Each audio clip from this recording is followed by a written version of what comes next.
Good morning, everyone, and we're happy to reconvene our ACIP meeting. Today is Friday, February 24th, and we are meeting today for the third day. Before we get started, I do want to just do a quick roll call. We'll ask again for ACIP members to state their name, their affiliation, and whether or not they have any conflicts of interest. We do not have any votes today, but just for completeness sake, we will ask you to state whether or not you have any conflicts of interest. I'm going to start to my right. Dr. Talbot. Good morning. I'm Kip Talbot. I'm an associate professor of medicine and infectious diseases at Vanderbilt University Medical Center and have no conflicts. Thank you. Dr. Chen. Wilbur Chen, professor of medicine at the Center for Vaccine Development and Global Health at the University of Maryland School of Medicine. I have no conflicts. Thank you. Dr. Lair. Jamie Lair, Cuga Family Medicine, private practice in Ithaca, New York. I have no conflicts. Thank you. Ms. Bata. Lynn Bata, a public health nurse serving as the immunization clinical consultant with the Minnesota Department of Health, and I have no conflicts. Thank you. Dr. Daly. Matt Daly, Senior Investigator, Institute for Health Research, Kaiser, Colorado, Associate Professor, University of Colorado School of Medicine, no conflicts. Thank you. Ms. McNally. Good morning. Veronica McNally, President of the Franny Strong Foundation based in Michigan, and I have no conflicts. Thank you. Dr. Sanchez. Pablo Sanchez, I'm Professor of Pediatrics at Ohio State University, neonatologist and pediatric infectious diseases at Nationwide Children's Hospital. I have no conflict. Thank you. Thank you. Dr. Long. Good morning. I'm Sarah Long, Professor of Pediatrics in Infectious Diseases at Drexel University College of Medicine. I have no conflict. Thank you. Dr. Paling. Good morning. This is Kathy Paling. I am Professor of Pediatrics and Epidemiology and Prevention at Wake Forest School of Medicine, Atrium Health, Wake Forest Baptist. I have no conflict. Thank you. Thank you. Dr. Bell. Sorry, good morning. Beth Bell, Clinical Professor, Department of Global Health, University of Washington. No conflicts. Thank you, Dr. Bell. Dr. Brooks. Oliver Brooks, Chief Medical Officer and Acting CEO, Watts Healthcare Corporation, Los Angeles. I have no conflicts. Good morning. Thank you and good morning. Next is Dr. Sineas. Good morning, Sybil Sineas. I'm an internist and pediatrician, associate professor of medicine and pediatrics at the Warren Alpert Medical School of Brown University, and I have no conflicts. Thank you. Dr. Cotton. Good morning, Camille Cotton. I'm the clinical director of transplant and immunocompromised host infectious diseases at Massachusetts General Hospital and associate professor at Harvard Medical School. I have done work on a clinical antiviral project with Takeda. I have not done any work involving vaccines with Takeda. Thank you. Thank you. And this is Grace Lee. I'm a professor of pediatrics at Stanford University School of Medicine, chief quality officer at Stanford Medicine Children's Health, and I have no conflicts. And we are at quorum, so we are happy to get started for today's meeting. This morning, we will start with our coronavirus COVID-19 vaccine session. Dr. Matt Daly, who's chair of the ACIP COVID-19's work group, will provide an introduction and overview of today's session. Dr. Daly. Great. Good morning, all, and thank you very much. So I'm presenting today on behalf of the ACIP COVID-19 vaccines work group. Next slide, please. So to start with an update, bivalent booster authorization was extended to children ages 6 months and older. As you can see on the slide, on December 8th of 2022, the FDA granted emergency use authorization, or EUA, for Moderna bivalent COVID-19 vaccine booster in children ages 6 months to 5 years. And then also granted the use of Pfizer-BioNTech bivalent COVID-19 vaccine as a third primary series dose for children 6 months to 4 years of age. And then the following day, the CDC expanded the use of updated bivalent COVID-19 vaccines for children 6 months through 5 years of age. Next slide, please. So this slide reviews the activities of the ACIP COVID-19 vaccines work group since our last ACIP meeting. And as fits the circumstances, the work group has been very active. The activities have included the following. We've looked at the epidemiology of COVID-19, including MISC. We've looked at hospitalization data. The work group has had a number of vaccine effectiveness updates, some of which we will hear about today. We've also examined COVID-19 among persons with immunocompromise, including vaccine effectiveness in this population. We've also heard Evishield updates. In addition, we've had discussions about what inputs should be used in upcoming cost-effectiveness analysis. We've had a number of COVID-19 vaccine safety updates. In addition, we did review updated benefit-risk analysis. We've had updates on COVID-19 vaccine use in 6 months through 5 years of age, including the use of Moderna COVID-19 vaccine booster doses. And then, importantly, given coverage in the country in particular age groups and particular populations, we've had extensive discussions about ongoing work to increase uptake of bivalent COVID-19 vaccines. And then several other topics we're going to discuss extensively today. We discussed considerations for the transition to a bivalent primary series, and then discussed future directions for the COVID-19 vaccination program overall. And again, this will be a topic for discussion today. Next slide, please. So here's the agenda for today. First, we're going to hear COVID-19 vaccine safety updates from Dr. Shimabukuro at the CDC. Following that, we'll hear from Dr. Forshee from the FDA, who will also provide COVID-19 vaccine safety updates. Following that, we'll hear from Dr. Talbot, who's an ACIP member and VAST chair. She'll provide a VAST summary of the COVID-19 vaccine safety data. And then Dr. Twentyman from the CDC will provide the work group interpretation of these data. We'll then have a brief break. Following that, we'll hear from Dr. Taylor at the CDC, who will provide updates on COVID-19 hospitalizations in the U.S., followed by Dr. Britton, who will provide updates on COVID-19 vaccine effectiveness in the U.S. Then we'll hear from Dr. Oliver, who will discuss considerations for transitioning to a bivalent primary series. Following that, we'll hear from Dr. Twentyman again, who will discuss work group interpretation and summary. And then we'll have discussion at that point, followed by a break. And then after the break, we'll hear from Dr. Wallace, who will provide updated benefit-risk analysis for COVID-19 vaccines. And then Dr. Oliver will lead a discussion. We'll present and lead into a discussion of COVID-19 vaccines in terms of future directions for the program. Next slide, please. It's a tremendous amount of work, and it's just a tremendous group. And so I want to thank the ACIP members, excuse me, who are on this group, including Dr. Bell, Dr. Lee, Dr. Talbot, and Dr. Brooks, and then ex officio and government members, liaisons, and consultants, and then the outstanding leadership of Dr. Oliver and Dr. Twentyman. Next slide, please. And then, in addition, all of the behind-the-scenes work from all of these individuals and more who prepare all this material for us to review so that we can have the discussions we need to have. Next slide, please. Thank you very much. I turn it back to you, Dr. Lee. Thank you, Dr. Daly, and thank you for updating the public on all the activities of the COVID-19 vaccines work group in the interim. Before we begin this vaccine safety session, I'm actually going to ask Dr. Sarah Meyer, who's the Chief Medical Officer for the Immunization Services Division, to make a few statements. Hello and good morning. Before we started today's session, where we will be talking about the future of COVID-19 vaccines, we wanted to provide a little bit more information about the federal government's plans to end the COVID-19 public health emergency on May 11th. We've been getting a lot of questions about what this means for the vaccination program, what this doesn't mean for the vaccination program. So before today's session, we wanted to just provide some brief updates on that.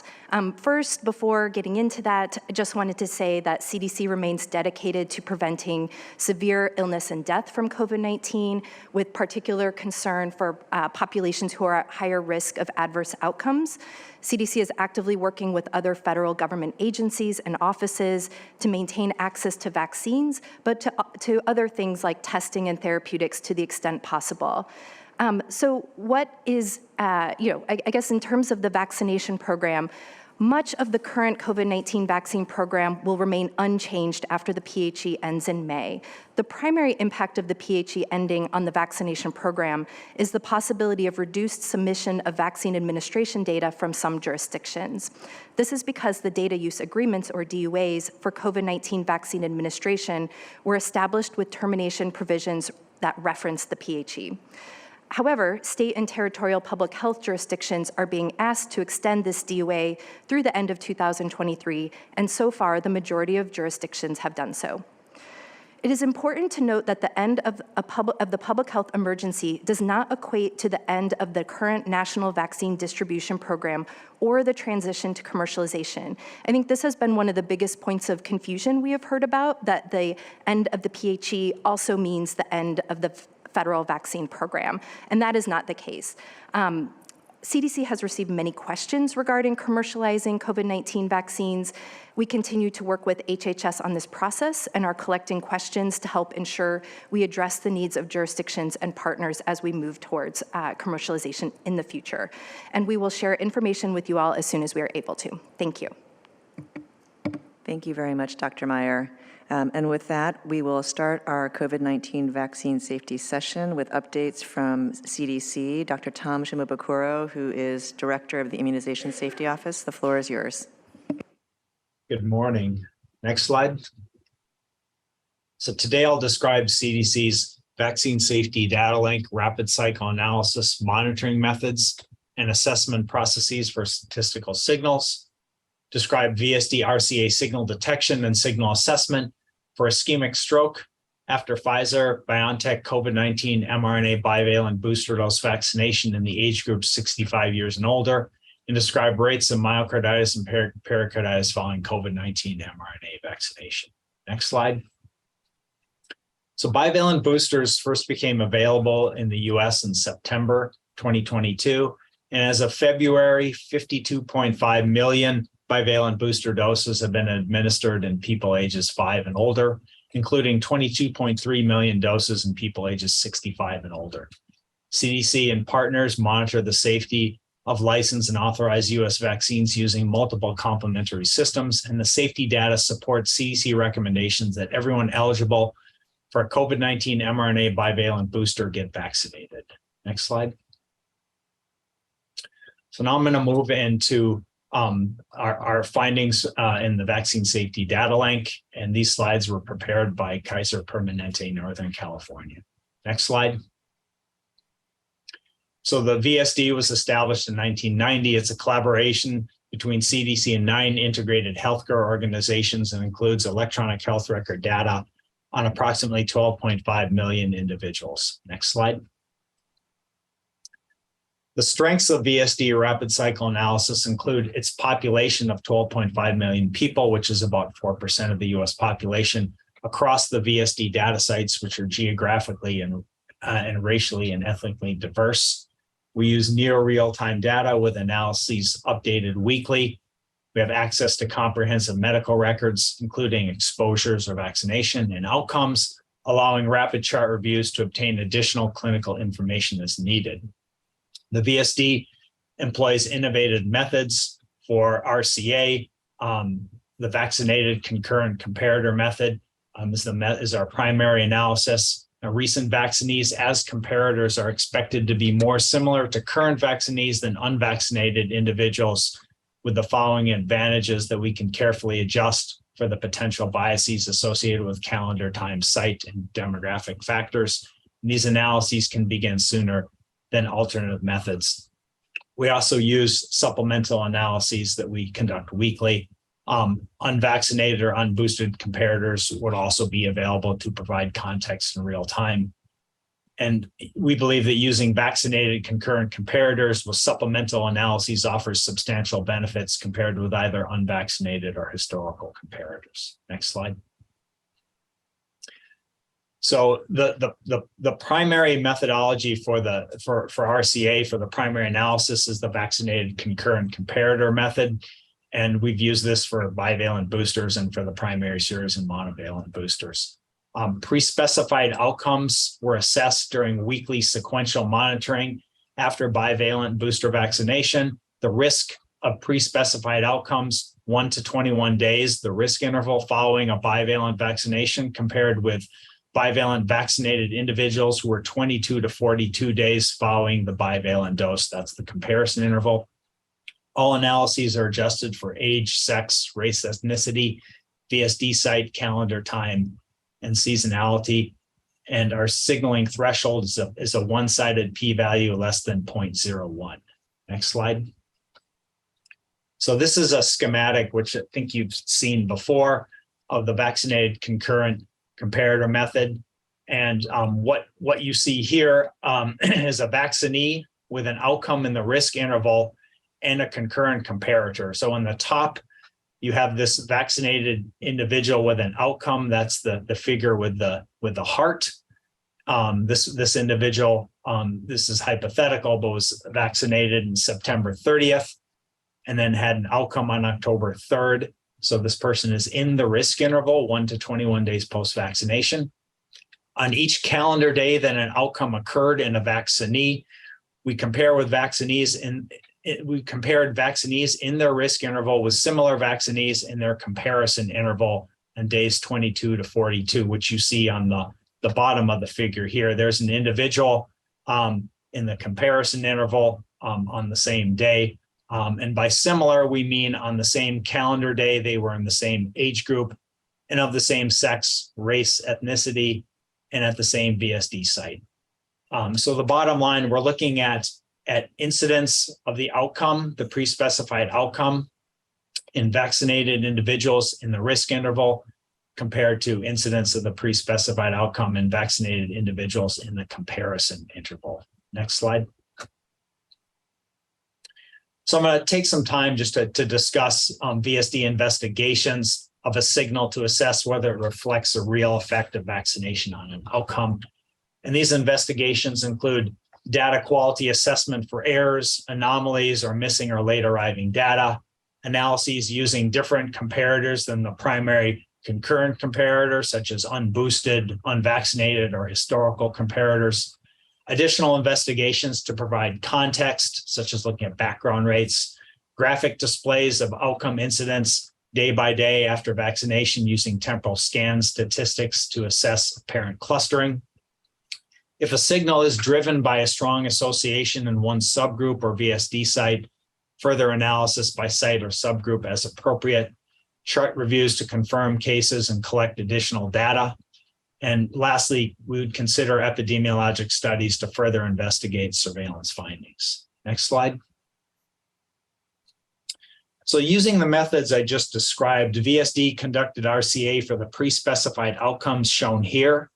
One statistical signal was identified for ischemic stroke after Pfizer bivalent booster vaccination in the age group 65 years and older, and I will review that in more detail shortly.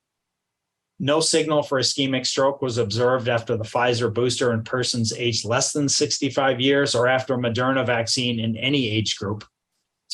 And no other pre-specified surveillance outcomes have signaled in any age groups for either of the bivalent booster vaccines or when the data for the two vaccine types are combined or pooled. Next slide.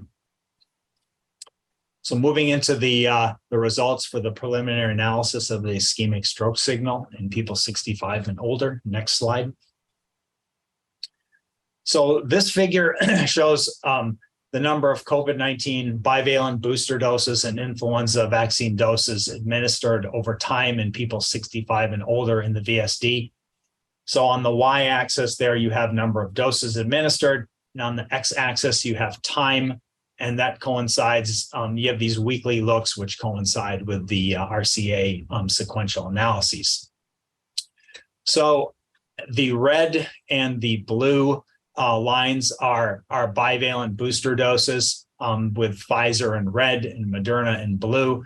And then you see all influenza types layered on top of that. So a couple things that are important on this slide. There was substantially more Pfizer bivalent boosters administered in the VSD compared to Moderna boosters, 580,000 versus 309,000. And there was substantially more Pfizer bivalent boosters administered in this age group early on in the bivalent booster program. And this peak of bivalent booster vaccination, again, most of which was Pfizer in this age group, was also occurring at the same time of peak influenza vaccination. Next slide. So this is a reference slide showing the VSD RCA ischemic stroke definition. And this included transient ischemic attack codes plus the cerebral infarction code. And it also included some exclusion criteria, so a personal history of TIA or cerebral infarction without residual deficits and sequelae of cerebral vascular disease. Another exclusion criteria was COVID-19 in the last 30 days prior to an incident case, and this included a COVID diagnosis or a COVID-19 positive lab test. Next slide. Next slide, please. Thank you. This is a table showing the main findings, the main current findings for the bivalent RCA concurrent comparator analysis of ischemic strokes during the risk interval versus the comparison interval. So on the left-hand side of this table, you see the age groups 18 to 64 and 65 plus, then the two vaccines. And then you have cases or risk events, cases in the risk interval, comparison events, cases in the comparison interval, and then the adjusted rate ratio and the 95% confidence interval for the nominal analysis. And then on the far right, you see the criteria for signaling in the sequential analysis. Again, the one-sided p-value less than 0.01. So if you're able to see the presentation that was given at the VRPAC meeting a few weeks ago, you have noticed that this bolded Pfizer line, this bolded Pfizer row in the 65 plus was actually red at that time, and there was a yes for a signal because of that analysis. It was meeting the threshold for a statistical signal in the sequential analysis. Since then, it has attenuated, and we have an adjusted rate ratio of 1.36, with a nominal confidence interval of 1.05 to 1.76, but not meeting the sequential statistical the threshold for a statistical signal. Next slide. So this is showing some of that information for that particular analysis that I just described over time. So this, just to orient you to this graph, on the x-axis you have time, and it's by week for these weekly sequential analyses. The blue bars represent cases in the risk interval. The orange bars represent cases in the comparison interval. You see them side by side at the week of analysis. And then the gray line represents the rate ratio. And where you have a red dot at the specific analysis, that means that it met the threshold for a statistical signal in our sequential monitoring. So the last week in November, on November 27th, we signaled for ischemic stroke following Pfizer bivalent booster in age 65 and older. This is 65. This is data on 65 and older. At that point, the rate ratio was 1.92. And that statistical signal persisted for 8 weeks, although it attenuated slightly. And in the past several weeks, it's intermittently met the signaling criteria. Right now, the rate ratio is 1.36 and does not meet the signaling criteria. I want to caveat that by saying that in VSD RCA, once you signal, you always signal. So you don't unsignal, but we continue to do the weekly sequential analyses because we think it's informative, and we do document where it drops below the signaling threshold. Next slide. So this graph shows ischemic stroke by day after the Pfizer bivalent boosters in people ages 65 and older. This is the temporal scan analysis. The light blue bars represent case counts, and then that darker blue line is the rate per million person days. And what you see here is we have detected a statistically significant cluster of cases on days 13 to 22 following vaccination. And you'll remember that our pre-specified risk interval is days 1 to 22. So something to note about that that cluster, and I don't have the data for myocarditis, but if you compare this cluster to what we observed for myocarditis, which was a very prominent clustering several days after vaccination, compared to that, this cluster is a little more subtle and not so well defined, but it is a statistically significant cluster nonetheless. Another thing to notice here is if you look at the rate, and again, that's the dark blue line, if you look at the rate preceding this statistical cluster on days 13 to 22, so that's the time on the far, that's the rate on the far left-hand side of this graph. And then you compare that to the rate in the comparison interval or the comparison interval plus. Visually, it looks like there may be a lower rate in the comparison interval compared to the time in the risk interval prior to when we see this statistically significant cluster, implying that there may be lower than expected counts in that comparison interval. And I'll describe this a little in more detail in some later slides. Next slide, please. So our colleagues at Northern California did a review of a subset of cases. They actually pulled some of the charts for the cases in the initial cluster, which was slightly different. It was 11 to 21 days. It's evolved over time, but they pulled cases in that cluster and reviewed those. It was a subset of 24 cases. And of these 24, 22 were incident stroke or TIA cases. That's a positive predictive value of 92%. None had any history of stroke or TIA. The median age was 77.5. Symptom onset rarely shifted from the electronic date. 5 or 23% had a known history of SARS-CoV-2 infection, only 1 within the last 6 months. None mentioned recent exposure to SARS-CoV-2 in the chart notes, and 14 or 64% of these cases had flu vaccine co-administered on the same day. And of those 14, 13 were high-dose flu vaccines and 1 was adjuvanted. As far as these 22 verified cases, as far as the outcomes, 13 of 22 or 59% were discharged home, 18 were discharged home with home health, 9% were discharged to a skilled nursing facility, 14%, and 3 of 22 or 14% died. 1 death was in a 75 to 79-year-old male, approximately a month after the stroke, and the death was likely related to the stroke. Another was in a 65 to 69-year-old female, noted after craniotomy, although the relationship to surgery was unclear. This death was due to cardiac arrest about 2.5 months later. And then the last case was in a 70 to 74-year-old male during hospitalization for metastatic cancer with subsequent death due to cancer-related complications during hospitalization. And we're currently reviewing a random sample of risk and comparison interval cases across VSD sites. Next slide. So I mentioned that we do supplemental analyses as well.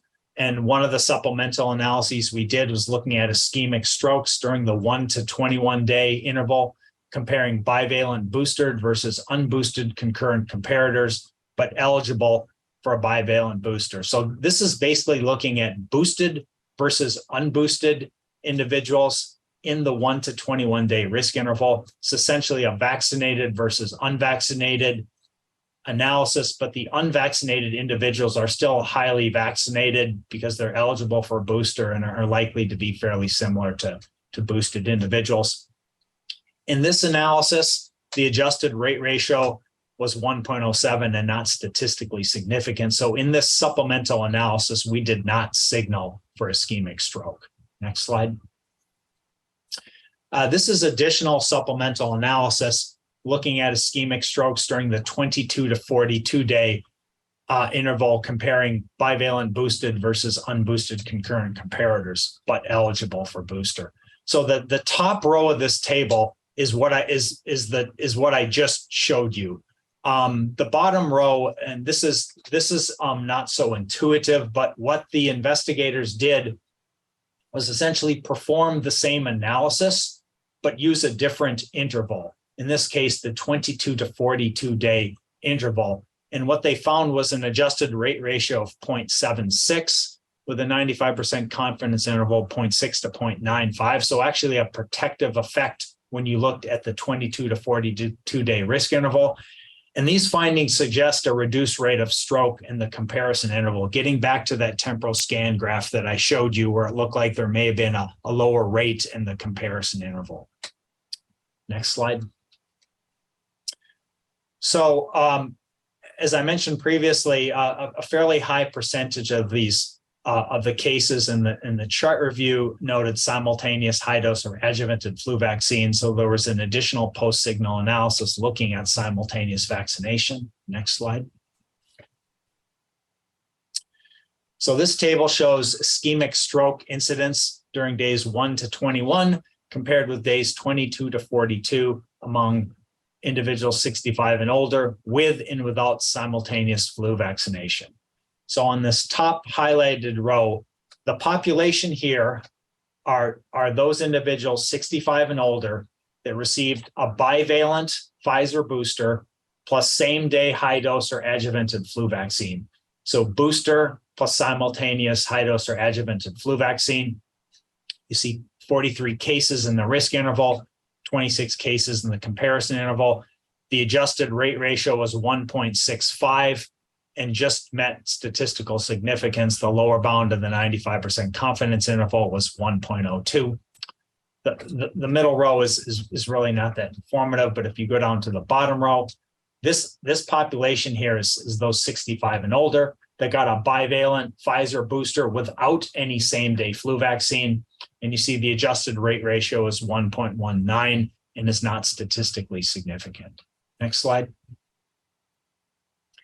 So this is a follow-on to that analysis I just showed, looking at expected cases after bivalent booster plus high-dose or adjuvanted flu vaccine based on ischemic stroke incidence in unboosted people eligible for a booster. So this analysis was actually done looking at the older age group in 5-year increments, but probably the best thing to do is focus on that bottom row there, total. So in the column that's titled expected cases in a 3-week interval, risk or comparison, that is really, you can consider that an expected background number of cases based on looking at the VSD data in total. And you see 38.7. And then you see the observed cases in the 1 to 21 day risk interval and the observed cases in the 22 to 42 day comparison interval. Could you just go back to the previous slide real quick? So that 43 and the 26 are from this analysis right here. Could you go to the next slide? So what this is doing is basically seeing how do those observed cases in the risk interval and the comparison interval compared to what we would consider a background in general in the VSD. And what you can see from this analysis is that the observed cases in the risk interval are slightly above the background. So 43 compared to 38.7. And then if you look at the observed cases in the comparison interval, relatively speaking, they're substantially more below the expected background. So 26 compared to 38.7. And so again, these findings also suggest a reduced rate of stroke in the comparison interval. Next slide.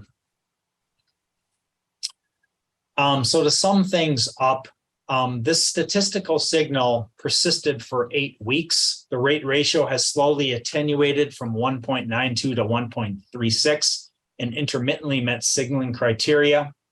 Temporal clustering evaluation found a significant cluster 13 to 22 days after vaccination.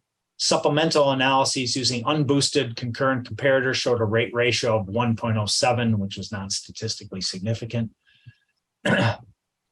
Of a small subset of charts reviewed, most confirmed cases had co-administered high-dose or adjuvanted flu vaccine. Analyses evaluating simultaneous high-dose or adjuvanted flu vaccine showed a rate ratio of 1.65, which just was statistically significant. Separate analyses did not detect an elevated rate ratio for stroke after flu vaccine alone. And supplemental analyses suggest the comparison interval rates were lower than expected. Next slide. So some additional considerations include the small number of strokes and imprecise rate ratios limit some analyses. Reduced follow-up time after Moderna booster dose. There was reduced follow-up time after Moderna booster dose due to distribution delays, and simultaneous flu vaccine analyses were limited by small numbers. It is difficult to interpret temporal clustering during risk and comparison intervals. There's possible unmeasured confounding. The results may be influenced by confounders that vary over time. There's a question of, do early adopters of bivalent booster vaccination have greater risk of near-term cardiovascular events, although the same trend has not been observed for acute myocardial infarctions. And there's the potential impact of differential vaccine availability after the EUA. There are simply more Pfizer available and administered in VSD than Moderna. There's also the possible role of SARS-CoV-2 infection before the booster. Background incidence of SARS-CoV-2 infection was rapidly changing during bivalent booster uptake. Analyses did exclude cases with COVID-19 diagnosis or positive lab tests prior to 30 days, although asymptomatic infections and home antigen tests are not consistently documented in the electronic health record. However, chart reviews did not find recent SARS-CoV-2 infection or exposure. Next slide. So we'll continue to monitor weekly and explore potential data-related explanations for the statistical signal in VSD. We'll consider expanding chart reviews to all, we will be expanding chart reviews, a random sample to all VSD sites. We'll consult with other surveillance systems to better understand the possible role of simultaneous high-dose or adjuvanted flu vaccination with COVID-19 vaccination, and the possible decreased rate of stroke in the 3 to 6 weeks following vaccination. Next slide. Just to touch on some data from other systems or programs. There have been no unusual or unexpected reporting patterns observed and no evidence of a safety concern detected for ischemic stroke with either bivalent boosters and VAERS. FDA monitoring and CMS data and VA monitoring in the VA system have not detected any safety signals using the historical comparator designs. And surveillance conducted by international regulatory and public health partners has not detected a safety concern for ischemic stroke following bivalent booster vaccination. There's been no evidence of a safety signal for ischemic stroke in Pfizer's global monitoring.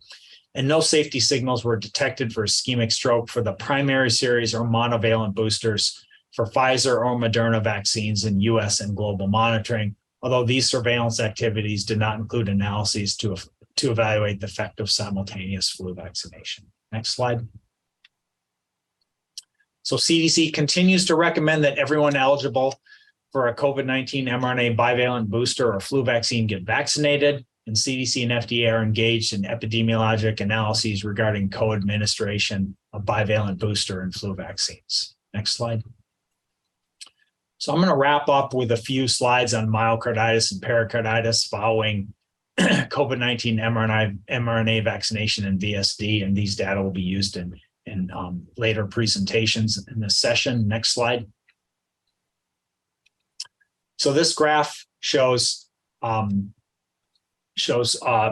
bivalent booster uptake in VSD in persons aged 12 to 39 years by vaccine type. There is 135,000 Moderna bivalent boosters administered and 431,000 Pfizer boosters for bivalent boosters for a total of about 566,000. Next slide. So this is a pretty busy table that's showing the VSD incidence rates of verified myocarditis or pericarditis in the 0 to 7 days after Pfizer vaccination in people ages 12 to 39 years. You've previously seen the dose 2 and the monovalent. What's new are these bivalent booster dose rates, which you see on the far right there. And I can say that the data are pretty limited, but the data we have are not showing any new or unusual findings. There's actually only been one case in a male aged 18 to 29.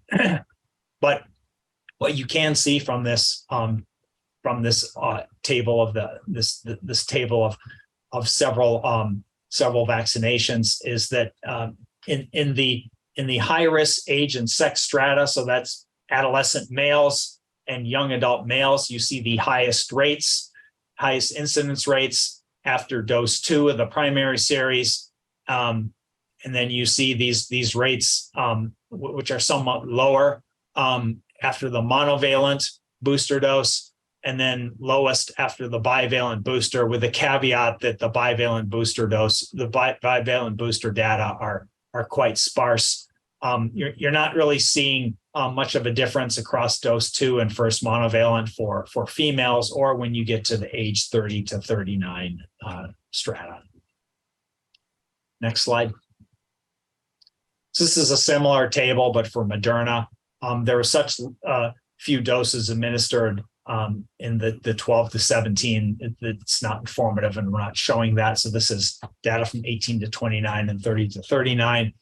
And you're seeing the same general trend again. The highest incidence rates in males after dose 2, although there are wide confidence intervals around these point estimates. And then lower incidence rates after the monovalent booster dose, and then the lowest after bivalent. Of course, again, very sparse data for bivalent boosters. And then really not much of a difference in incidence, and much lower than in males for the females in the 18 to 29, and then not any substantial differences across the different vaccinations, dose 2 or monovalent, once you move into the 30 to 39-year-old age group. Next slide. I'd like to acknowledge the following groups for their contributions to this presentation. Next slide. Next slide. And that concludes my presentation. Thanks. Thank you very much, Dr. Shimabukuro. This presentation, just for clarification for our committee members, we're going to have 2 presentations, and VAST will provide a summary as well as a work group summary. So we'll ask if you can focus on clarification questions for Dr. Shimabukuro. That would be wonderful. Thank you. Dr. Paling? Dr. Shimabukuro, thank you and the huge team behind all of this work and walking us through what the data does and does not show us. And it provides me tremendous confidence that people are looking so diligently, and then also looking across different systems to see if we find the same or different things. I wanted, and I appreciate hearing that in the VA system, we don't see a signal, and we don't see a signal in the CMS system. Is there surveillance going on in nursing homes? I'm not aware of specific surveillance in nursing homes, although I will say that that some of these individuals in the VSD analysis may be in nursing homes. And then if Dr. Forshee is on, he may be able to provide some additional insight on nursing home residents and the CMS data. I'm not familiar with that, familiar with those data. Hello, this is Rich Forshee from the FDA. For our Medicare analyses, which I'll be discussing in just a moment, we do not include nursing home residents in our sequential analyses, although we have done some separate analyses on nursing home residents, but not specifically for this outcome of ischemic stroke. I hope that's helpful. Okay, so thank you for that clarification. I look forward to your presentation. And can we go back to slide 19? I want to make sure I'm understanding the secondary analysis correctly.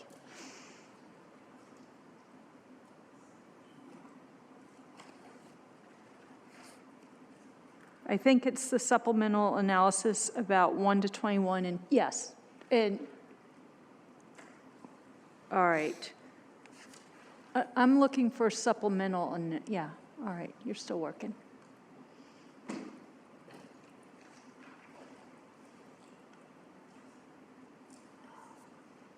This one, oh wait, no, go. This one here. This is the primary well, this is the supplemental analysis. The primary analysis is the vaccinated Yes, concurrent comparator. This is the supplemental analysis, the boosted versus unboosted. that's right. I wanted to look at the next slide. Yes. In understanding the highlighted red bar, I wanted to make sure that I'm understanding this correctly. So this is saying if you look at the secondary analysis at 22 to 42 days, and I'm comparing the vaccinated with a bivalent booster versus someone who's vaccinated but hasn't had the bivalent, they have fewer strokes. Is that the correct direction in understanding this data? Thank you. So this again, I said this is not the most intuitive analysis to understand. So this is basically looking at vaccinated individuals, boosted individuals compared to unboosted individuals using the 22 to 42 day risk interval. So I don't want to try to mentally do the math here, but what basically this is saying is that this is indicative that there is a reduced rate of stroke in the comparison interval. So you're actually seeing less cases in the bivalent boosted compared to the unboosted in this 22 to 42 day interval, if that makes sense. Thank you. Any additional questions? Ms. McNally. Dr. Shimabukuro, thank you for this. I think it's very helpful to see that this is being monitored so closely.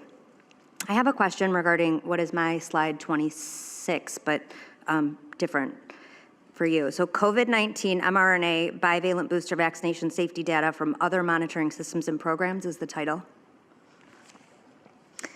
So can you clarify whether it is possible in VAERS, for example, to evaluate the simultaneous flu vaccination? We can look at simultaneous flu vaccination in VAERS based on spontaneous reports. So if we get a report in that is an mRNA bivalent booster report that also includes other vaccines, to include flu vaccine, and they can specify high dose or adjuvanted or another vaccine, we are able to look at those reports. But because of the limitations of spontaneous reporting, we can't do the type of analysis that I presented where we estimate risk ratios and can evaluate risk. We can do descriptive analysis in VAERS of spontaneous reports, and we do capture simultaneous administration, but cannot do the type of analysis in VAERS that I just described in VSD.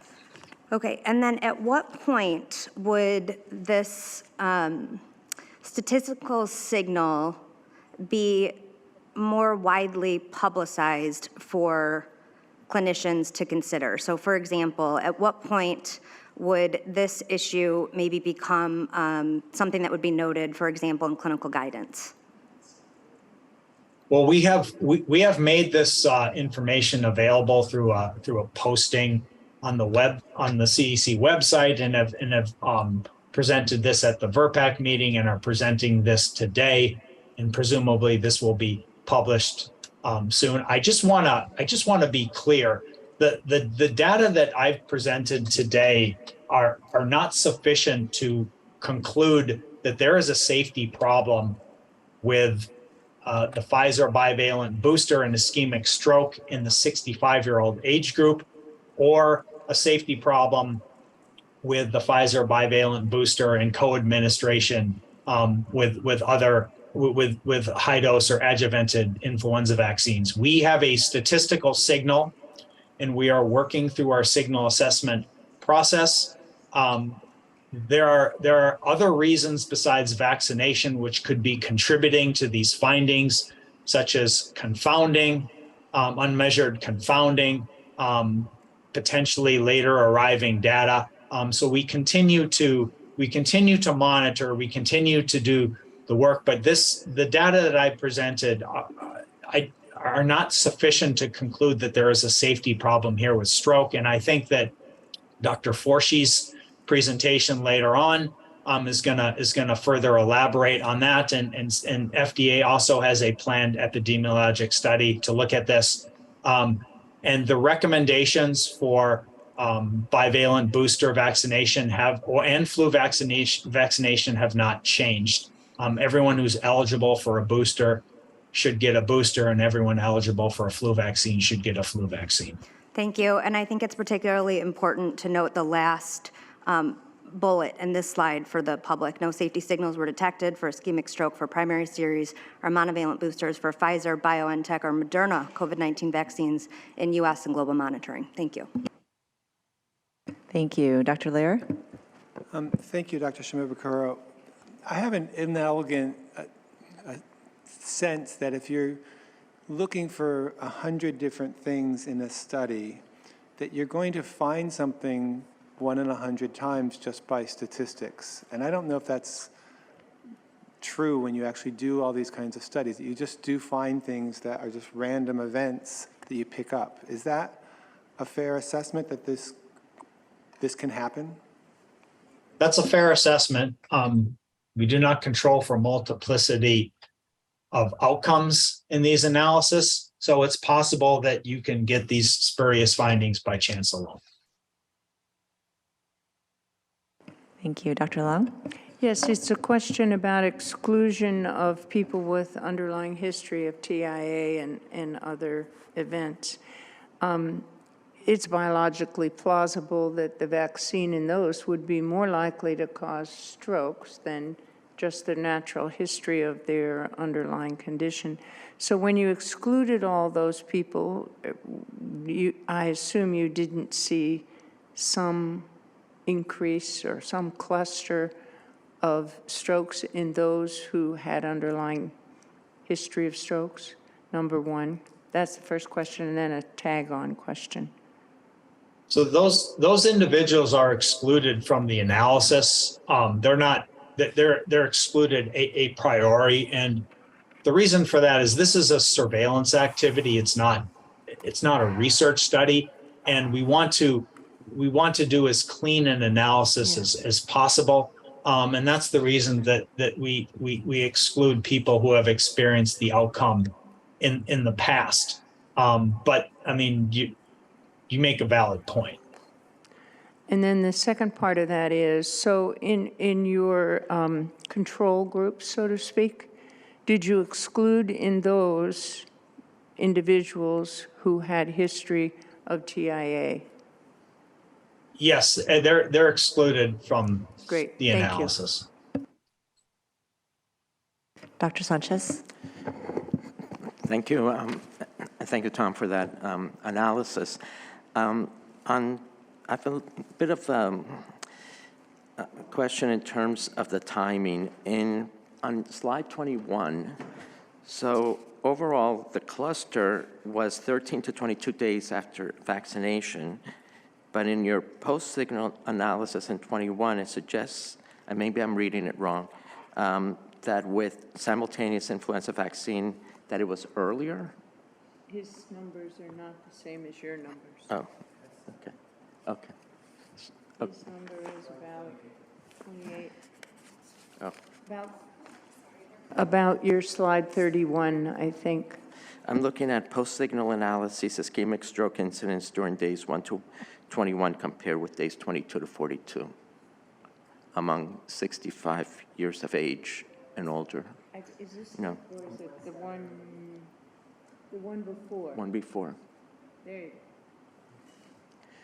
So I'm just questioning, and I guess I'm not clear as to the interval, because it seems like overall you found a signal later, but then in this group it seems that the signal is earlier. So the risk interval is specified up front. The risk and the comparison intervals are specified up front. So we a priori specify the risk interval as 1 to 21 days or 3 weeks after vaccination, and the comparison interval is 22 to 42 days or the 3 to 6 weeks after vaccination.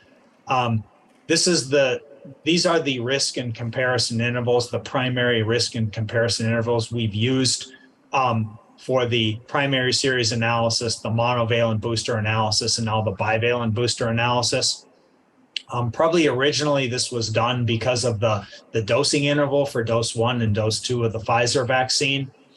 The temporal scan statistic is not, it's not designed to determine a risk interval. That is basically looking at cases and determining if there's clustering post-vaccination. And we detected this statistically significant cluster in days 13 to 22, but that is really separate from pre-specifying your risk and comparison intervals, if that makes sense. That's more of a post-signal analysis to look and see where these cases may cluster. No, thank you. And, I don't think anybody is arguing against the bivalent administration and the flu vaccine administration. I think we're all in agreement, or at least I'm in agreement with this administration. I think the question is whether it should be given concurrently or not. And I guess that's what we need to find out. Thank you. Dr. Daly? Yeah, so thanks for the presentation, Dr. Shimabukuro. And I have a follow-up question that is along the same lines as Dr. Lairs. And I want to make sure you agree with this characterization. But it seems like, and maybe we could go to there's two different slides to highlight. One is the temporal scan, and then the other one is the main analysis. So let's go to the temporal scan slide first. So it's, as you know, I also work within the VSD, but my understanding is that these safety surveillance systems are designed to be very sensitive. And by very sensitive, I mean sort of cast a wide net. And as Dr. Lair said, that means that you may detect things by chance alone as well, but they're sort of designed to be sensitive. And then there's also a timing thing. They're designed to pick up something very quickly as well. So in this case, with a temporal scan, is it true to say every single interval is looked at, 1 to 3 days, 1 to 4 days, 1 to 5 days, 1 to 6 days? And then what that means is it's going to be a very sensitive test, but it may pick up things that happen by chance alone. And then you contrasted this with myocarditis, which seems to cluster in a very tight window, or also febrile seizures after MMRV, which I think I've heard Dr. Klein say you could see from across the room how tightly that clustered. So is that a fair characterization to start with of this? And then we could go to a different slide. So I'm not an expert on the temporal scan statistics, but I believe you are correct in that this is looking at cases after vaccination out to, it's like 50 plus days. I'm not sure, I think it may be 57, but it's out to a number of days. So it's looking at all the data post-vaccination out to 50 plus days and applying a temporal scan statistic to see if you detect any clustering at any point during that time. So yes, it's a rather crude way of looking for clustering. And you are correct that if you compare this cluster to what we observed for myocarditis after mRNA vaccinations, this is not as clear or not as prominent, and certainly not as visually apparent as the statistically significant cluster for myocarditis. And so you're correct. It is possible that you can find clusters by chance alone when you do these types of analyses. And you're also correct that our monitoring, our systems and methods are designed to be sensitive and designed to be timely. We want to make sure that we detect potential safety problems. And when we do detect these potential problems with statistical signals, that we have a deliberate process that we go through to evaluate them. And I think what this analysis is representative of the system working. We look at 20 plus outcomes. We look at the data weekly as it comes in. We detected a statistical signal. We're in the process of evaluating it. The signal has attenuated over time, which is reassuring. And I just want to reinforce that the data that's been presented today are not sufficient to conclude that there's a safety problem with a stroke and the bivalent booster, or a safety problem with stroke and bivalent booster and simultaneous flu vaccination? I'm just going to jump in really quickly because since Dr. Sanchez answered the question and Dr. Daly brought up this slide really quickly, and actually, Dr. Klein, I see you're online, so I might call on you just after this, but I wanted to, because I've used temporal scan before, I just wanted to say in like simpler words what I see when I look at this. So when you're looking at a temporal scan, you're looking for an elevation or a cluster anywhere in that window. So in that 0 to, I'm not sure if it's 60 days there, you're looking to see if there's any clusters in time that are occurring. We are looking for elevations. We are not looking for reductions. And I think looking at the other analysis, that 22 to 42, I'm going to get the wrong window, but that later window, it looked potentially protective.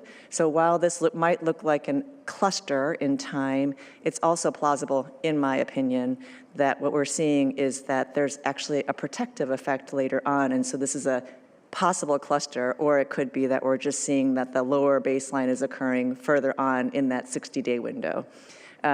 I didn't say that as simply as I hoped, but but I do want to call on Dr. Klein just to maybe add any technical expertise she can provide here and her interpretation of this. And then Dr. Daly has another point to make. Thank you, Dr. Lee. I think I would agree with your assessment that we look for all possible clusters within a certain post-vaccination time period, and that is not necessarily pre-specified size either. And this has, just to clarify, this 1322 has slightly evolved over time. Some weeks it's slightly different on whether it's day 12 or day 11. But I think I would just put a slight nuance that I think that it's elevated above background, which is what the scan statistic is telling us, shown on the slide, but that we had concerns, which is why all the supplemental analysis were done to look at this comparison interval time, that perhaps in addition to that being elevated above in that cluster earlier on, that perhaps it was lower than expected later on. So I think it's perhaps what we've been seeing is a combination of those two things happening. Thank you, Dr. Klein. Dr. Daly. Yeah, and my follow-up was on the slide that looked weekly at the risk by week and the colored dots, some of which sort of were quote unquote a signal and some of which weren't. If we could show that. So yeah, thank you. So again, Dr. Shimabukuro, I'm trying to, again, make an argument and make sure you agree with it, that the system is designed to be very sensitive, and there's a trade-off. And I think what I'm understanding is that if we only looked the 5th of February of 2023 and did a single analysis at that time, there would not have been elevated risk of ischemic stroke following Pfizer vaccine and booster vaccine in adults over the age of 65 if we'd only looked once. But there's a reason we look multiple times, and it's because we want to detect something soon if something potential adverse event is happening. So it's a trade-off that weighs heavily on having a very sensitive system, so that we all have reassurance about the safety of vaccines, and that this is reflecting that trade-off. And if we'd only looked the 5th of February, we would not have seen elevated risk for stroke in this age group. Is that a correct characterization? I would agree with your qualitative statement about sensitivity. I would defer to Dr. Klein is if we waited and did a single analysis on the 5th, if we would get that same result. I think that's correct, but this result here is this result here on the 5th is a sequential is from a sequential sequential monitoring. But I don't know if Dr. Klein wants to explain, if we just did a one-time analysis, would we not have this statistically significant finding going back in time, I guess. Right. So our analysis are cumulative to date. So we do go back, and if there had been late IV data, which there was earlier on back in the November, December, or January, and to small extent now, to very small extent now. But yes, that's correct that all the data is cumulative to date. So yeah. Thank you very much. And I think with that, we're going to move on to the next presentation. And thank you, Dr. Shimabukuro, for your presentation, and Dr. Klein for being present on the call. We'll move to Dr. Richard Forshee from the Food and Drug Administration, who will provide COVID-19 vaccine safety updates from the FDA. Good morning, everyone. My name is Rich Forshee. I'm with I'm the Deputy Director of the Office of Biostatistics and Pharmacovigilance in the FDA Center for Biologics Evaluation and Research. Thanks very much for the opportunity to speak with you today. Next slide, please.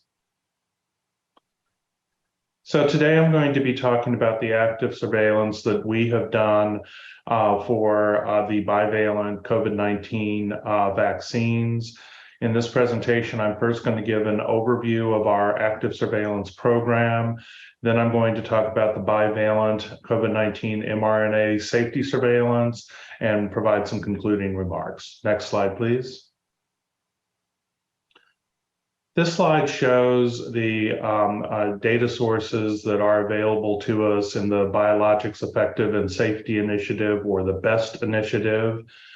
The points that I want to mention are that we have multiple research partners that are working with us as part of the BEST initiative. It includes different database types, including claims only, EHR, and linked EHR and claims.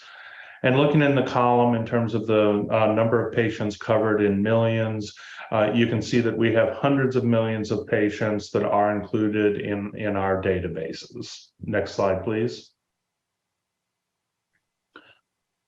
For this analysis, for our sequential analysis for the COVID-19 bivalent vaccines, we worked with 3 of our commercial research partners and the CMS Medicare data for the different age ranges that were included in the analysis. In particular, given the finding that was discussed by Dr. Shimabukuro, I'll be talking quite a bit about our Medicare analysis with ages 65 plus, where we had 36 million people that were enrolled in the Medicare fee-for-service. Next slide, please.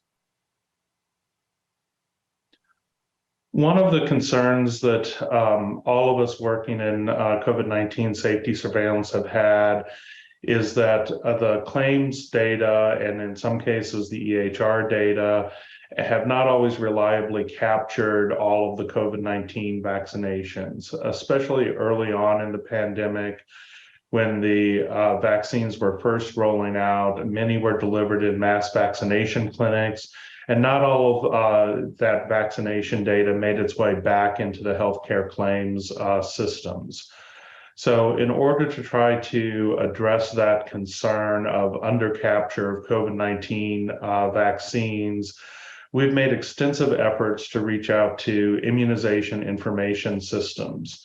These are confidential population-based computerized databases that record immunization doses administered by participating providers to persons in U.S. public health jurisdictions.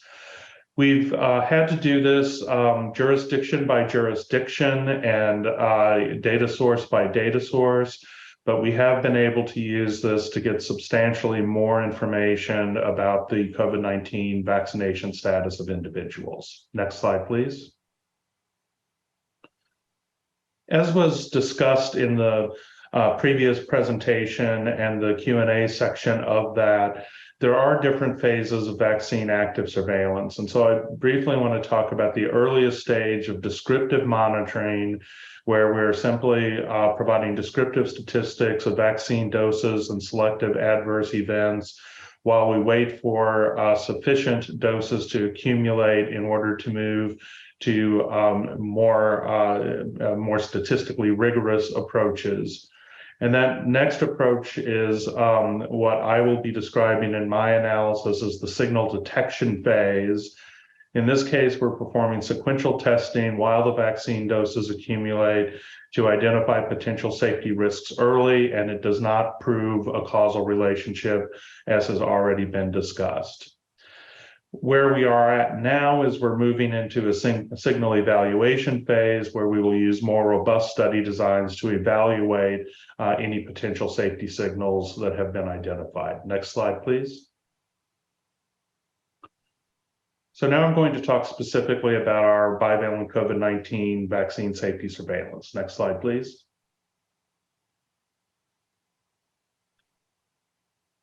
So this slide summarizes the vaccinations that have been observed in the systems that we are using. You can see in the red box at the bottom of the slide that most of the vaccinations we have observed have been in the 65 plus population. We've observed more than 7 million total vaccinations, more than 4 million of the Pfizer bivalent vaccine, and more than 3 million of the Moderna vaccine. The numbers are smaller for the younger age groups, and we only have about 210,000 observed so far in the 5 or 6 to 17-year-old age group. Next slide, please. So for our sequential analysis, we were using near real-time surveillance, which, as has been discussed, cannot establish a causal association. We looked at a number of different age ranges for the study. The exposure was either the Moderna or Pfizer bivalent COVID-19 vaccine. The method that we were using is called max SPRT. That's a sequential probability ratio test that we're using, and our comparator was historic rates. Next slide, please. Here are the adverse events that we monitored. In particular, the closest analog that we have to the ischemic stroke is non-hemorrhagic stroke. And the difference between those two definitions is that our non-hemorrhagic stroke definition does not include transient ischemic attack or TIA, whereas the ischemic stroke that Dr. Shimabukuro discussed does include TIA. Next slide, please. This slide summarizes our findings to date for potential signals detected in the different age populations. The only signal that we have detected so far was for myocarditis, pericarditis in the adult population, and specifically the younger adult 18 to 35 years population. And this was detected for the Pfizer BioNTech bivalent vaccine. This is consistent with what was seen with the earlier mRNA COVID-19 vaccines. Relevant to the discussion so far today, we have not seen a signal for our non-hemorrhagic stroke in any of the populations, including the Medicare 65 plus population. Next slide, please. Several of our adverse events have completed their surveillance period at this point. Most relevant to today's discussion is non-hemorrhagic stroke has reached the predefined surveillance period, meaning that we will not see a signal for non-hemorrhagic stroke since we've already completed the surveillance period. Next slide, please. Here I want to show the risk ratios that we've observed for non-hemorrhagic stroke in the 65 plus population compared to our historical rates, which were from 2019. As of the last observation period that we had, that risk ratio was less than 1. It was 0.76, which means that the rate that we're observing after the COVID-19 bivalent vaccine for Pfizer is less than what would be expected based on the historic rate. And again, we've reached the maximum length of surveillance without a signal. Next slide, please. There was some discussion in the earlier presentation about concomitant influenza vaccination. As mentioned, we've seen more than 4 million doses of Pfizer BioNTech bivalent vaccine in the CMS database. 38% of those Medicare recipients who received the Pfizer bivalent booster also received a seasonal influenza vaccination on the same day. 78% received a seasonal influenza vaccine within plus or minus 42 days. And I should mention that more than 90% of these concomitant influenza vaccines were either high dose or adjuvanted vaccines. No signal has been seen for non-hemorrhagic stroke, as we showed before, even though we did have a large number that received an influenza vaccine at the same time or at close to the same time as their bivalent COVID-19 vaccine. Next slide, please. So in summary, using our large-scale signal detection study of the two COVID-19 mRNA bivalent vaccines, we looked across multiple claims databases. The surveillance did detect a signal for myocarditis, pericarditis following the Pfizer bivalent vaccine among adults 18 to 35 years of age. Among the adults 65 years and older, several of the adverse events have already completed the surveillance period without a signal. I want to emphasize again that these signal detection studies do not establish a causal relationship, and further evaluation of signals is required in more robust studies. Surveillance is ongoing, and it will be expanded to less than 5-year-olds as we have more doses accumulate in the younger age groups. Next slide. As Dr. Shimabukuro also discussed in his slides, we do want to consider the totality of evidence about the potential safety risk of ischemic stroke or non-hemorrhagic stroke that was discussed in his presentation. We have not seen any excess reports of stroke in our vaccine adverse event reporting system. As I just reported, our CMS database did not show any increase in non-hemorrhagic stroke or hemorrhagic stroke for that matter. The Veterans Affairs database hasn't shown an increase in stroke on their preliminary analyses. We've consulted with countries in Europe as well as Israel, and we have not seen any increased risk of stroke reported in their surveillance systems. Nor has Pfizer seen any increase in the signal in their global safety database or when comparing the monovalent to the bivalent vaccines. However, in any case, we at the FDA are launching a formal epidemiological study in order to prepare for potential vaccine co-administration in 2023-2024. This is going to be a self-controlled study where we use the individual beneficiary as his or her own control and look at the occurrence of non-hemorrhagic stroke in different time periods of risk in a control window. We are going to have specific analyses looking at concomitant administration of adjuvanted or high-dose influenza vaccines as part of this more formal epidemiological study. And we are currently working on the protocol for that analysis. Next slide, please. I want to thank the many people who have contributed to this work. In particular, I want to thank Steve Anderson, who is the director of our Office of Biostatistics and Pharmacovigilance. Steve has provided tremendous leadership during the entire pandemic, and we all very much appreciate the work that he has done here. Thank you very much, and I will be happy to answer any questions that people may have. Thank you very much, Dr. Forshee, and this presentation is now open for questions for clarification.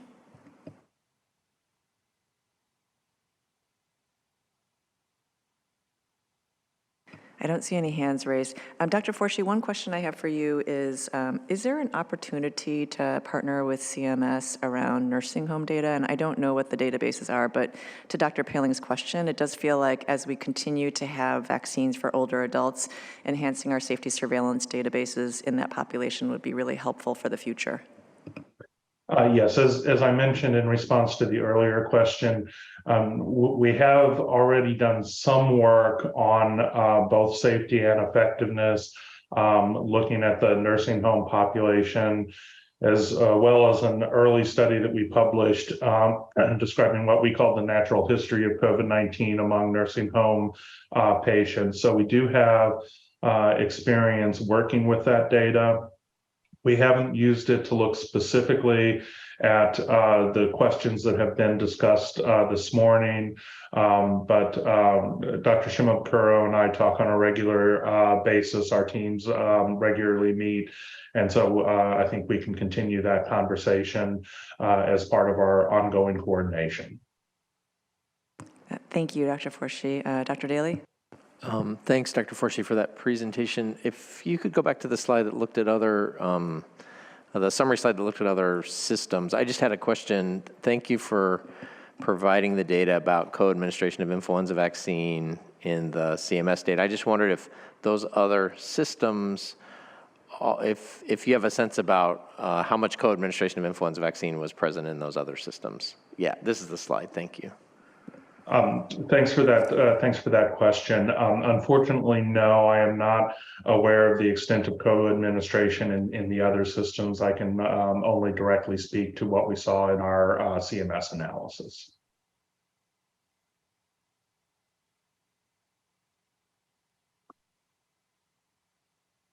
Thank you very much. I don't see any other hands raised, so we'll move on to Dr. Kip Talbot, who will provide a summary of the findings from the vaccine safety technical work group meetings, and she is the co-chair with Dr. Bob Hopkins.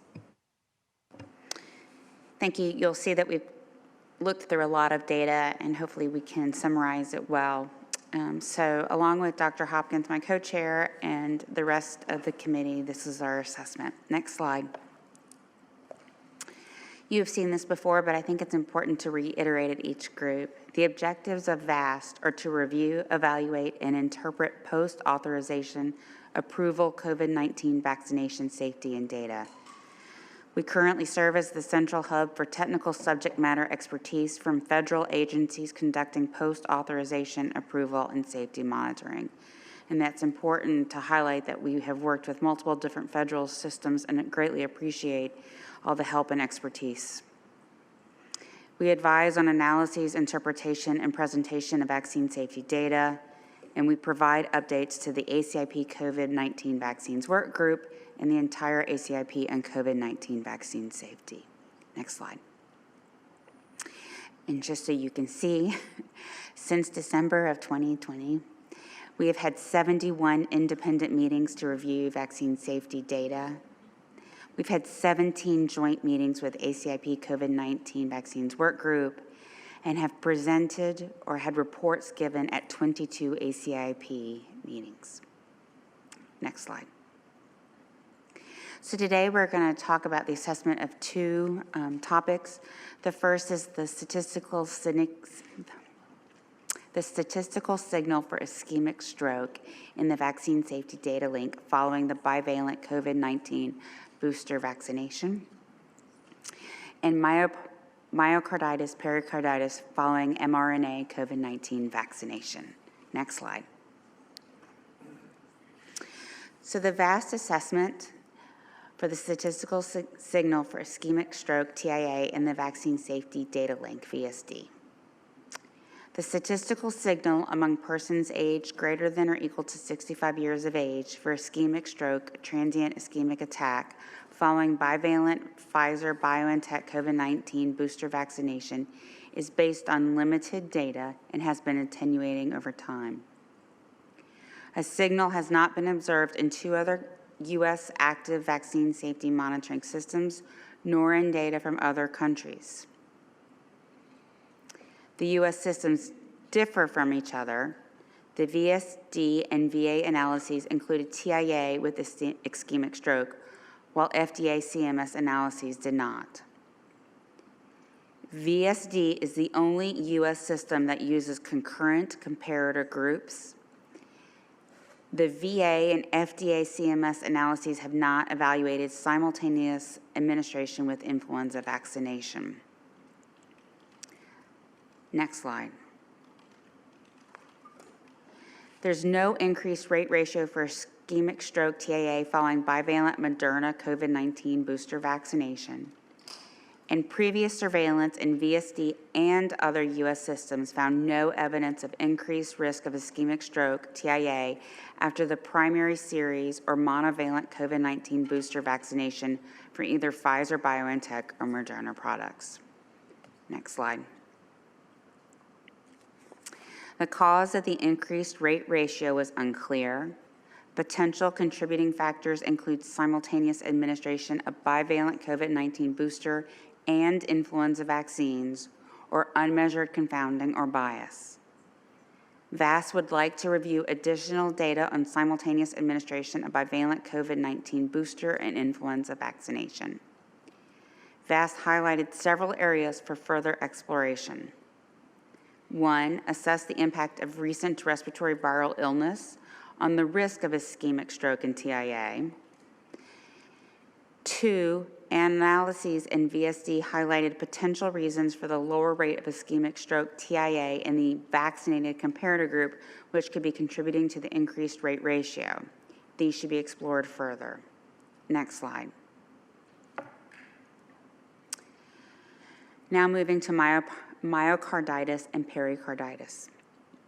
VAST has reviewed data on myocarditis, pericarditis following COVID-19 vaccination since April 2021 and provided several assessments at ACIP meetings. Rates after the monovalent primary series, monovalent booster series, and bivalent booster doses have been assessed. Rates highest in adolescent and young adult males following primary series dose 2 and first monovalent booster dose. Outcomes after the monovalent primary series and monovalent booster doses have also been assessed. Data on rates after bivalent COVID-19 booster vaccinations are limited, primarily due to the limited use of the bivalent COVID-19 booster. Current data in VSD do not raise additional concerns about myocarditis following the bivalent COVID-19 booster vaccination. Next slide. So VAST future plans. The ACIP COVID-19 vaccine workgroup will continue to review safety data. As VAST is preparing to transition review of vaccine safety data to the ACIP COVID-19 vaccines workgroup. Next slide. This is the village, and I appreciate everyone who serves on this committee. As you see, they have attended a lot of meetings and reviewed a lot of data. So thank you to all, including our VAST members, our CDC co-leads, our ex officio and liaison representatives, and our administrative support. Next slide. Thank you. I want to take a moment to ask if our members have any questions for Dr. Talbot of her summary of the VAST deliberations. But I also just want to take a moment to thank Dr. Talbot, Dr. Hopkins, Dr. Wharton, and Dr. Markowitz for leading this very focused and specialized work group because of the intensity and the need for real-time safety surveillance, as well as the need for us to coordinate and collaborate across federal agencies and actually with our global colleagues. That particular work group has been so impactful in response to the COVID-19 pandemic by actually having focused attention on safety. So I really want to thank the contributions of that particular group, even as it transitions back to its usual practice of vaccine safety being consistently reviewed, which it already is by the COVID vaccines work group. I do believe we needed that additional level of attention, as you can tell with the 71 additional meetings that we spared the full COVID vaccines work group, to be able to make sure we looked closely at that data to ensure that the vaccines and the vaccination program was indeed considered safe and effective for the public. So are there any clarification questions for Dr. Talbot? Sure. Dr. Paling. All right, I don't have a question, but I do want to say, I want to add my thank you. This group was the group that identified an issue with the J&J quickly and we responded and met. We also dealt with myocarditis, pericarditis, because of the special attention right away, and we have provided some context to a signal because we do need to pay attention. We are looking at hundreds of signals, and there is a chance that when you're saying 1 in 100, your p-value is 1 in 100, by chance, as Dr. Lair has correctly pointed out, you may detect something in a very sensitive symptom. And so I want to say thank you for the incredible work you've done, and I also want to say thank you for a very deliberate transfer and assurance that the due diligence will continue. Thank you. And I don't see any additional hands raised, so we'll move on to Dr. Evelyn Twentyman, who will discuss the workgroup interpretation. This is the COVID vaccines workgroup interpretation and summary. Thank you, and good morning, all.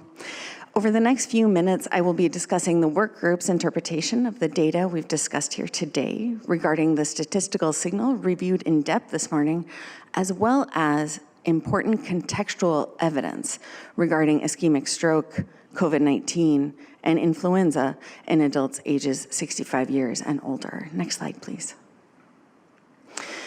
We will briefly review the statistical signal for ischemic stroke identified in the highly sensitive VSD-RCA system, then turn to new and published data regarding the relationships of ischemic stroke, COVID-19, and influenza, and finally offer the workgroup's interpretation of this statistical signal in this context and consider next steps.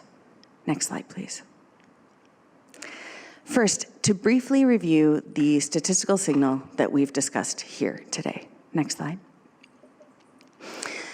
As we have heard, a statistical signal was identified for ischemic stroke after Pfizer COVID-19 mRNA bivalent booster vaccination through comparing rates of ischemic stroke in an early interval after booster receipt with rates in a later interval. The ratio of these rates has attenuated over time, and supplemental analyses which compared rates after booster among boosted people with rates over the same period with unboosted people did not show an elevated rate ratio. As Dr. Shimabukuro mentioned earlier, there were fewer cases of stroke among the bivalent boosted than the eligible but unboosted in the later interval. Next slide, please.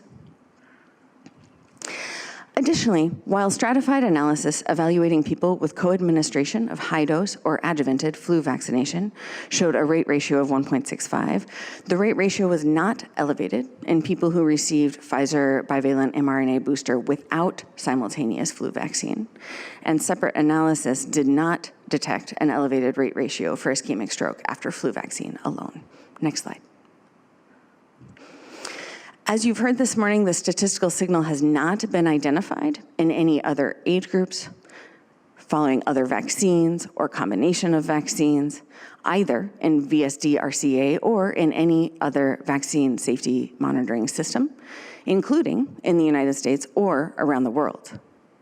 It is worth noting, however, that these other systems listed here generally did not have the ability to investigate co-administration with flu vaccine, though such analyses are planned. Next slide, please. Let's now put this information in the context of what we know and what we have recently learned from new data regarding relationships of ischemic stroke, COVID-19, and influenza. Next slide, please. We know that COVID-19 disease is associated with increased risk of stroke. Among Medicare beneficiaries in the age group we are discussing here today, for example, we've previously observed that incidence of hospitalization with acute ischemic stroke was 10 times higher in the 3 days post-COVID diagnosis compared with control periods. We know that stroke at the time of or following COVID-19 diagnosis is also, unfortunately, not a rare outcome. Previous analysis of a large cohort of COVID survivors identified an incidence of acute ischemic stroke of 2.1% over 6 months. A recently completed analysis in COVIDnet identified an incidence of stroke of 2.2% overall among patients ages 65 years and older hospitalized with COVID-19 between March of 2020 and October of 2022. A systematic review and meta-analysis found that stroke and COVID-19 symptoms present at the same time in more than 80% of cases. In other words, stroke is frequently an early complication of COVID-19 disease. In terms of who may be at greater risk, we know that those who develop stroke are more likely to be of older age, have more severe COVID-19 disease, and more likely to have hypertension, diabetes, and coronary artery disease than those who do not develop stroke. In terms of who may be at lower risk, we have observed that COVID-19 vaccination is associated with a reduced risk of ischemic stroke after COVID-19, including for those ages 65 years and older. Next slide, please. Now let's turn to what we know about flu for a moment. An association between recent respiratory infection and increased stroke risk has been observed, and as is the case in COVID-19 disease, stroke appears to be an early complication. While 2 small randomized studies did not note a significant effect of influenza vaccination on stroke risk, decreased risk of stroke with influenza vaccination has been reported in several observational studies. Additionally, a benefit of influenza vaccination has been noted in some studies examining major cardiovascular outcomes, some including stroke within composite outcomes. We do hope to learn more about both COVID-19 and influenza, their relationship to stroke, and to better understand potential protective effects of vaccination, given the limitations reflected here. And in our collective effort to interpret the safety signal discussed today, we were particularly interested in these outcomes within the population of people ages 65 years and older. Next slide, please. We at CDC were able to initiate pursuit of these questions through 2 large healthcare data sources, which I will briefly describe here. The National Patient-Centered Clinical Research Network, better known as PCORNet, is comprised of electronic health record data from ambulatory, emergency department, and inpatient settings. It covers all patients, in other words, with and without insurance, in participating health systems, or about 10% of the US population, including those ages 65 years and above. There is almost no lag in this data because it comes directly from participating PCORNet sites following structured inquiries and does not have external dependencies such as processing of claims. We used this data to rapidly assess incidence of stroke across this diverse population among those with recent COVID-19 or influenza and incidence overall in this population. HealthVerity, on the right here, is a massive healthcare data source, including medical claims from closed payer systems related to ambulatory, emergency, and inpatient settings. The data is linked to vaccination data from the Federal Retail Pharmacy Program using HealthVerity's privacy-preserving record linkage technology. It covers patients insured through Medicare Advantage, or about 25% of the US population ages 65 years and above. There is an approximate 3-month lag in data when using closed claims. We use this data to assess incidence of stroke across the insured US population with recent COVID-19 or influenza vaccination and incidence overall in this population. Next slide, please. Methods used in each of these data sets were designed to capture incident strokes. Patients with history of stroke were intentionally excluded to attempt avoiding overestimation of incidence. As a result, we may have undercaptured strokes, as history of stroke and TIA is associated with risk of stroke. ICD-10 codes were generally chosen to align with the definitions of stroke used in Vaccine Safety Data Link. I'll make one more point here, which is with respect to the choice of interval used. As you can see at the bottom left of this slide, we used an interval of 3 days prior to 28 days post COVID or flu diagnosis within which to calculate stroke incidence. While, as you can see on the bottom right of this slide, we used an interval of 0 to 28 days from receipt of vaccine to calculate stroke incidence. As you recall, we know that stroke and COVID symptoms often present simultaneously, as do stroke and flu symptoms. Stroke is frequently an early complication of respiratory disease. And while healthcare data can identify the exact date and time of the administration of a vaccine, that is not true of the onset of COVID or influenza infection or its symptoms. Use of the interval of -3 to 28 days around diagnosis allows us to identify, for example, those patients who are admitted with acute stroke, get tested for COVID-19, for example, and have a positive test that results on day 1 or day 2 of their hospital stay. Next slide, please. We observed a high incidence of stroke following both COVID-19 and influenza diagnosis in the PCORnet data over the late Omicron period of 2022. You'll see that the y-axis ranges from 0 to 10,000 strokes per million. In the -3 days prior to COVID diagnosis to 28 days post-diagnosis, we observe an incidence of approximately 8,800 incident strokes per million over these days. Although we do not have a current estimate of incident stroke in the United States, we are able, using this healthcare data, to calculate average incidence of stroke in this population in this data set over 32 days. And note that this comparison is visually striking. I will note, however, that groups presented are of the same age category and adjusted time at risk. Crude incidence within these groups is not otherwise adjusted. Next slide, please. This is the same slide you just saw presented, but now with lines demonstrating the proportion of incidence of stroke within 3 days preceding or 7 days following diagnosis of COVID-19 or influenza. Again, stroke appears to be an early complication of disease. Next slide, please.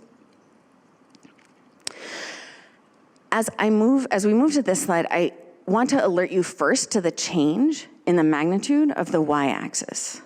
It's no longer 0 to 10,000 strokes per million. It's now 0 to 1,800 strokes per million. Average stroke incidence among adults ages 65 years and older in the overall health verity population over 28 days is slightly less than 1,400 strokes per million over this time period. In contrast, you'll see that we observe a very low incidence of stroke in the recently vaccinated population.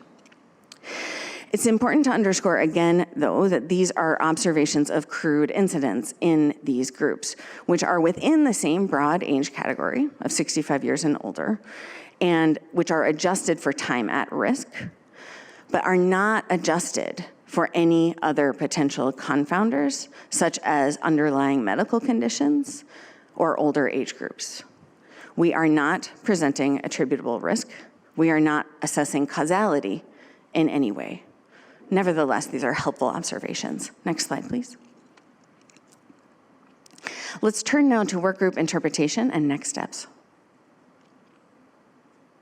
Next slide, please. The workgroup believes that the review of safety data is reassuring and must continue. The priorities identified by the workgroup include continuing to closely follow the intermittently statistically significant signal in VSD with continued review by VAST and colleagues, continuing supplementary analyses to clarify the relationship between this signal and any specific vaccine, co-administration of vaccines, and/or confounding, and continuing the most intensive vaccine safety surveillance in United States history. While the data pertaining to vaccine safety is reassuring, in contrast, the data pertaining to COVID-19 disease and influenza was not so reassuring. Based on the review of healthcare data demonstrating high incidence of stroke with COVID-19 or influenza, the priorities identified here include increasing awareness of the risk of stroke with COVID-19 disease and influenza, and continuing to encourage uptake of the bivalent COVID-19 boosters. Next slide, please. In summary, the COVID-19 ACIP workgroup remains confident in current COVID-19 vaccine recommendations and does not recommend any changes to current recommendations, including those regarding co-administration of vaccines. CDC and partners anticipate the opportunity to review and consider upcoming analyses prior to the 2023-2024 flu season. Next slide, please. This presentation and the data within it represent the work of many scientists and partners. I'd like to particularly thank the healthcare data teams for making these very current analyses possible, the Division of Heart Disease and Stroke Prevention for the critical guidance, the experts across NCIRD for their tireless dedication, and to our vaccine safety colleagues for their incredible vigilance. Thanks all. Thank you so much, Dr. Twentyman. And this presentation, or sets of presentations, all four, this session is now open for questions.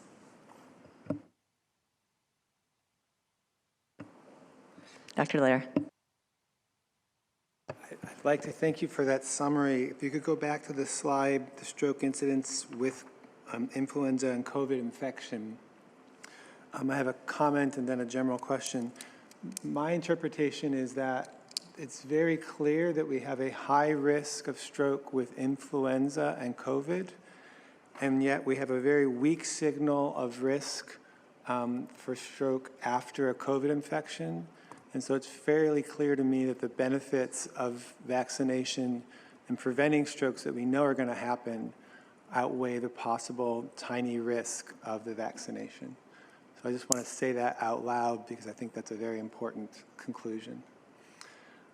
My general question is for everyone. We're studying risks in the first 3 weeks or a few weeks afterwards.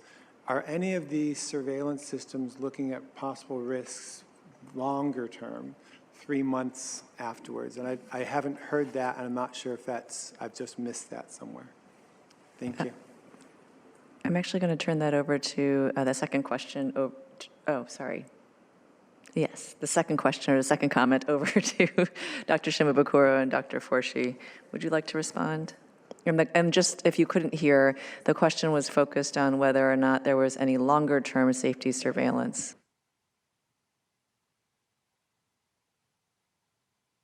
Hi, this is Dr. Shimabukuro. I think I guess what are you asking? Are we considering extending the risk window out longer? Is that the question? No, I have a very vaccine hesitant population in my community, and I can tell them a lot of good data about how we don't find signals, but then they say, oh, are they studying this for months?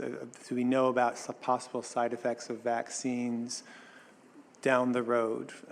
And I can't give them a good answer, at least at this time. And I tell them we know the risks of the disease, and so I tell them I still want them to vaccinate, but if we had information about any of these surveillance systems, I haven't heard of any. I'm just curious if there are some.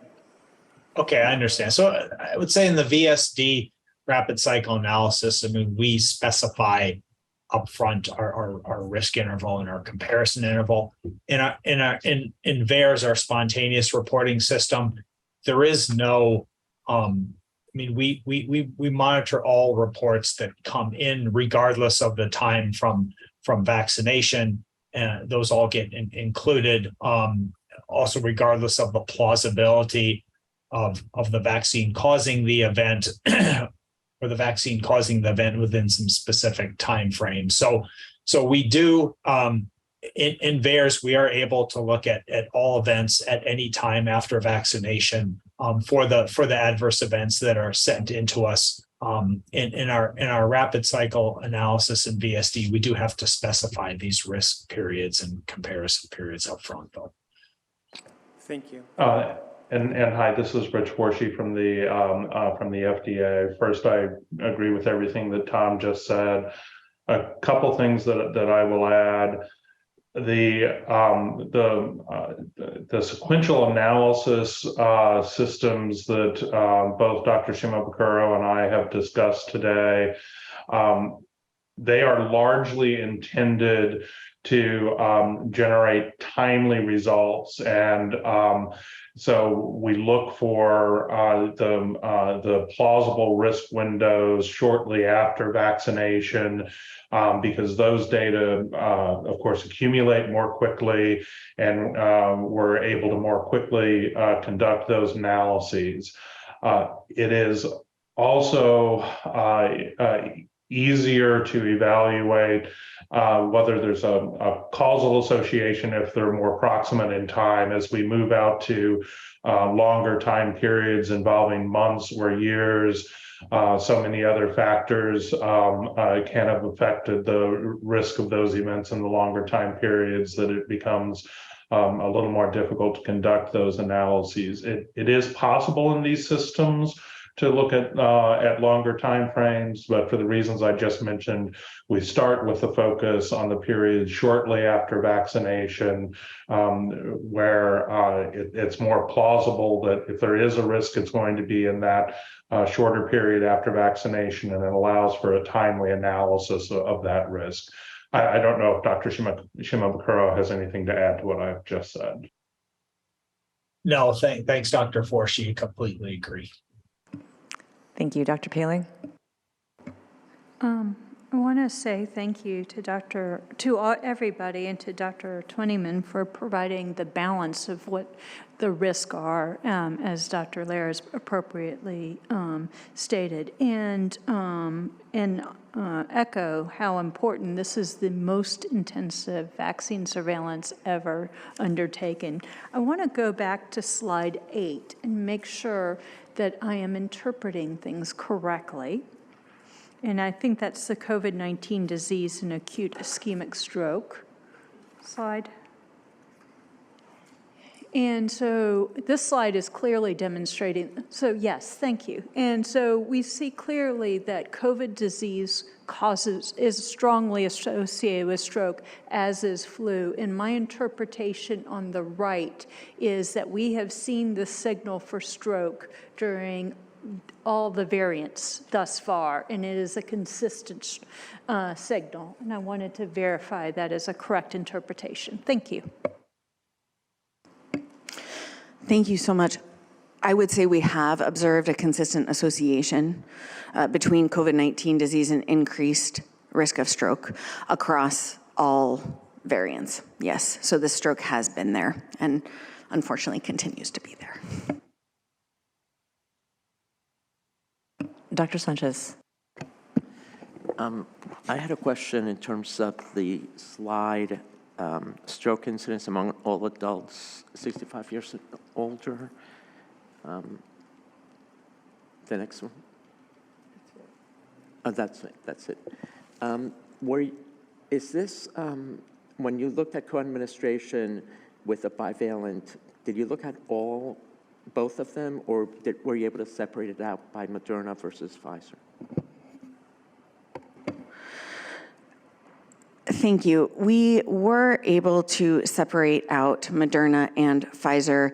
In other words, we were able to separate that second bar into two separate bars.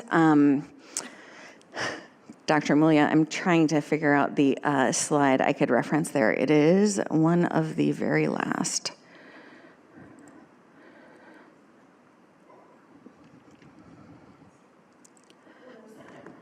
There we go. Yeah. So this shows separate Pfizer and Moderna bivalent mRNA vaccination. We did not separate out co-administration between whether co-administered with Pfizer or co-administered with Moderna.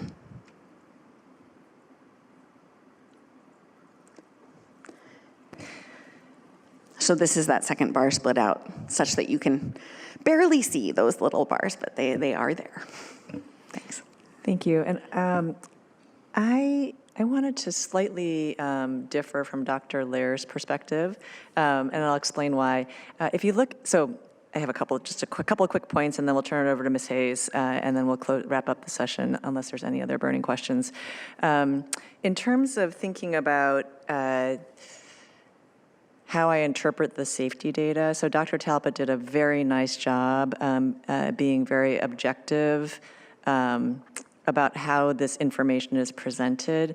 But when I look at the totality of data, including the data from, for example, from Health Verity and PCORNet, to me, it is clear that there is a risk of stroke following infections such as COVID-19 and influenza infection. we are also seeing a protective effect of vaccines against some of these complications of infections such as stroke. Then reflecting back on the vaccine safety data we saw earlier, and I'll ask my colleagues to see if anyone disagrees, but my interpretation is that the signal, and I think Dr. Lair was balancing what is the risk of vaccination versus the risk of infection. I'm not convinced that there is a true signal.